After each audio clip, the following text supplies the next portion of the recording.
So tonight we're going to be talking about the top 5 action anime of the spring 2025 season. And this has been a packed season. We've had so many good contestants, but contenders is the word I meant to put in there. But we have a definitive top 5. I feel like most people would agree on it.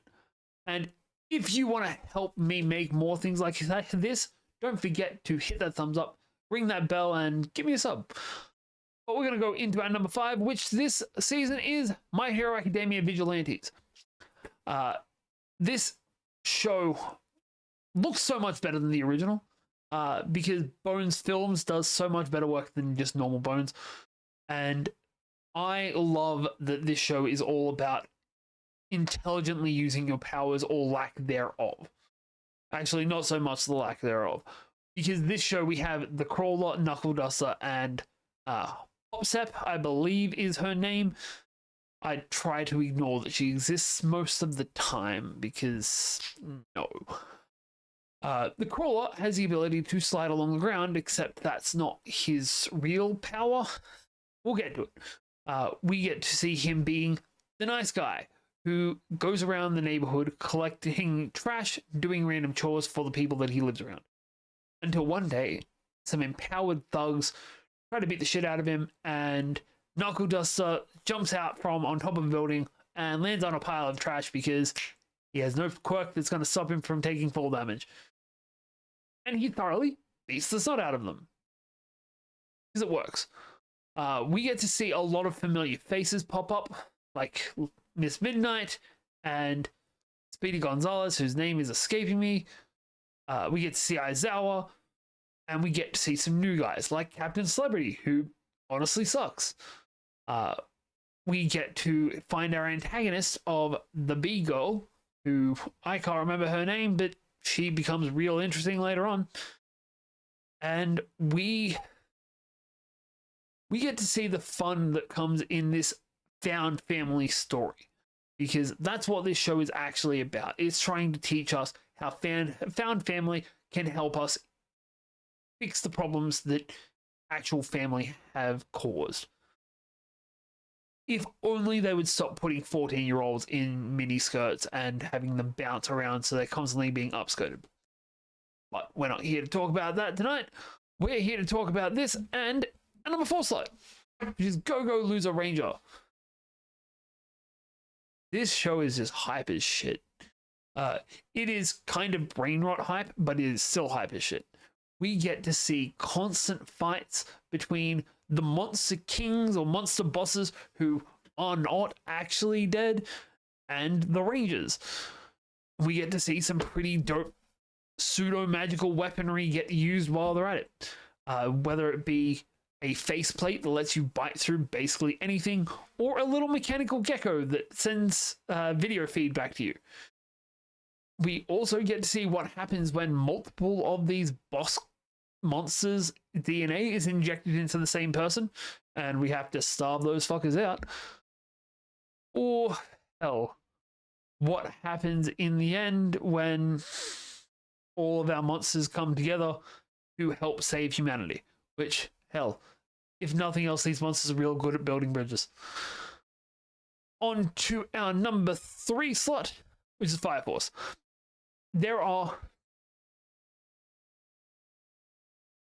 Fire Force's peak is amazing. The only reason it takes the bronze is because the start of this season kind of sucked. We got so many episodes that were just 2 groups of people standing there. And that's it. We got to see one character who towards the end of last season, got a massive power-up, only to really nerf her and use her ass as a crucible, so they can melt iron to stop magnetism. The best part of this season, by far, has been Arthur. Because on top of seeing his delusions peak out while fighting a guy named Dragon, we got to see his family. His family suck. His parents abandoned him to go on a quest, and just told him, hey, it was too dangerous to have you here because we were going to go into the Nether, and that's not somewhere place could. That's not a place where kids should be, except they have 4 kids.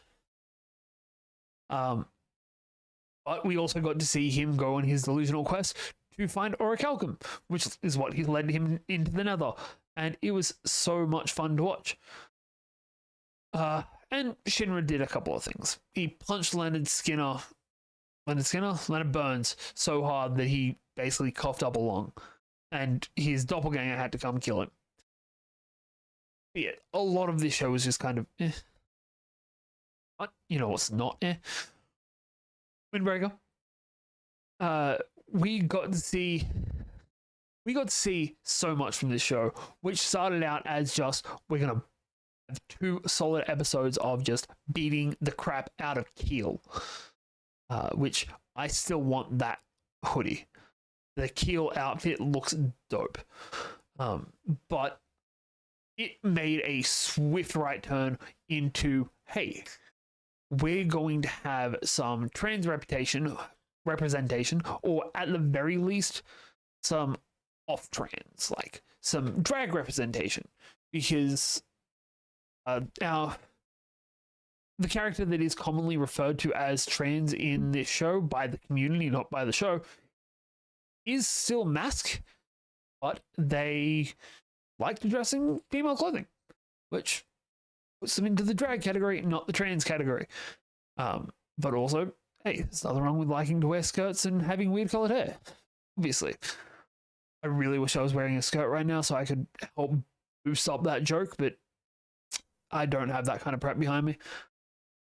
But on top of that, we got to see an all-out brawl between 3 factions, 2 of them on one side, one of them much larger on the other. And we got to see one of the 4 kings fighting. Well, sorry, a second one of the 4 kings fighting, who kicked the ass of the main bad guy in heels. Only for us to find out that, hey, these guys are kind of scrubs. The guy that's has this overpowering aura that's knocking everyone on their asses, also kind of a scrub. Compared to the guy that's lighting fireworks off of people's heads. And he wants to launch them off their heads because it's higher and it'll make it more impressive. So now we got to find more people to put in this file. First though, we have our number 1 slot, which you know it, you love it, you saw it coming. Superhero X. We so far have seen, I believe, 5 heroes come out of this show. Being Nice, who's also Lin Lu, I think was his name. Ling Lin, that was it. Who is... He has your generic superpower set. He has super strength, super speed, he can fly. He's dope in on all fronts. But he's pretending to be someone he's not. He has another character fall in love with him, kind of. Pretends she dies, teleports her away. Then abandonment issues, thinks she's been kidnapped, comes to save her, watches her get shot by hero number 2. But before we move on to him, there were some dope fucking heroes in Nice's arc, because Nice had Furman, who, that is terrible lighting, Furman, who had the power that he could not be bent. No matter the weight on his shoulders, he would never bend. Unfortunately, whatever your fans believe in you, or the people that trust you believe in you, is true for you. So he could not bend, he could not break, he could not bend his knees so he could sit on the toilet. He could not lay down. So he had to have a special bed made to strap him to. On top of this, we had... So I don't think there was really anyone else that we saw the negatives for. Actually, we saw it for Nice, because when Moon was about to be killed by the first Fear villain we saw, his fans were saying, you can't go. And he couldn't go because his fans fought it. That's fucked. Up after that, we saw Esol. Esol had one kid who believed he could be as powerful as the previous Esol, and that was enough for him to be able to kick the asses of some random thugs. He grew in popularity until he basically became as popular as the previous Esol, and he absorbed the other one's side. But that was kind of it. He was kind of a one-note hero, which sucked. Hero 3 that we got to see, though, was definitely not. Lucky Cyan had the ability to give all of the people around her luck buffs, essentially. And eventually, people started thinking that she was stealing luck from other people, because originally she was essentially worshipped as part of a church or cult, whatever you want to call it. And that would suck. That truly would. But we got to see her break out of that convent with essentially her antithesis, because there was a boy there who had bad luck buff. And that was really cool to see. Until he kind of got brainwashed into thinking that she was the bad guy and that she'd caused his parents to die because they were on the same plane crash that she was the only survivor of. And that caused us to see one of the most gut-wrenching things in the entire show, where on that plane, everyone else was just wishing her to survive this and wishing that luck could be on her side, and that's how she got her power. Because they'd all wished it, they'd all believed it, she got luck, and now other people start thinking she's got luck, and it builds and builds and builds. I love a character that's a rollerblader. We need more shows like Air Gear. After her, we had What Was Your Name? Sorry, we had Queen, who I'm still not entirely sure what Queen's power set was, but that's neither here nor there. She had some kind of... It's kind of like the American hero in My Hero Academia, where she would make a field, and whatever rule she decided affected that field, affected everyone in it, which is pretty dope. But if she doesn't have time to set up a field, she's screwed, which is what happened when she fought Hero X, who is our main man in the middle of this screen. She just got knocked out straight away. And that's how he became the #1 ranked hero, Hero X. She then had to fight in one of the most cinematically beautiful fights in all of anime against Boa, who was at one point the #1 hero, and thought that she'd only won because she got a luck buff from Lucky Cyan. Whether she did or not isn't... I don't know if it's actually a confirm or deny situation. She definitely denied it, though.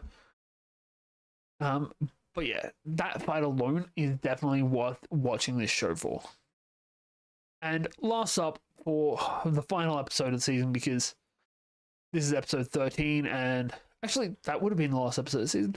This came out this week anyway. We got Lolly, who her arc is like smack bang between Esol's and Nice's, because Nice is the furthest forward in it. Then we've been slowly going back. Now we kind of jump back forward.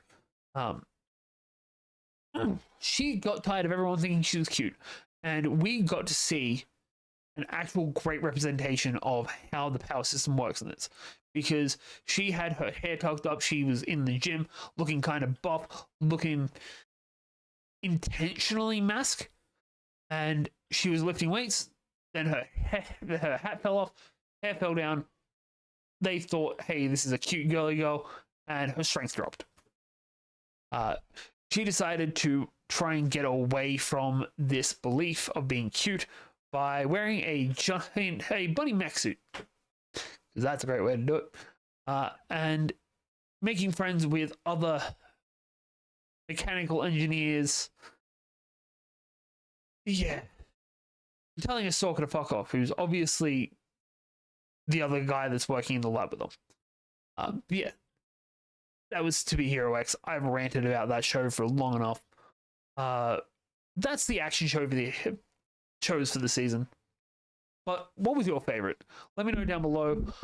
And while you're there, don't forget to hit that sub button and give us a thumbs up. But I've been Faith. You've been awesome. I'll see you all next time.